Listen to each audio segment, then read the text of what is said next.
From ashes to authenticity. The moment I looked around and realized I was alone, sitting on the crumbling ruins of my reputation, hit me harder than any punch could. Just weeks ago, I was at the top of my game, the one everyone envied, the one who seemed untouchable. But scandals have a way of dismantling even the most impenetrable facades, and there I was, picking up the shattered pieces of what I thought was my unshakable persona. The whispers, the pointed fingers, and the inevitable fall from grace felt like a relentless storm I couldn't outrun. Yet, amidst the debris of my former glory, I found something unexpected: clarity. Stripped of accolades and the illusion of perfection, I was faced with the raw, unfiltered version of myself. It was a terrifying yet liberating moment. For the first time, I wasn't living for the applause or the validation of others.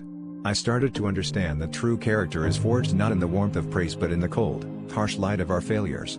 It was in these moments of isolation and introspection that I began to rebuild, not for them, but for me. I slowly learned to find strength in vulnerability, to embrace the flaws that once seemed like insurmountable obstacles. I reached out to those I had wronged, not to regain my former status, but to genuinely apologize and learn from my mistakes. As days turned into weeks, and weeks into months, I realized that each setback was an uncharted lesson, each failure a stepping stone towards a more authentic self.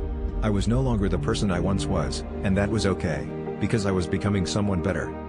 Now, as I stand on the other side of the storm, I see the beauty in the ashes of my past. It's not the accolades or the public recognition that define my worth, but the lessons learned and the resilience gained. I discovered that the true measure of success is not how high we rise, but how gracefully we rise after falling. In the end, it's not about rebuilding the old, but crafting something entirely new from the broken pieces. And that, perhaps, is the most powerful triumph of all.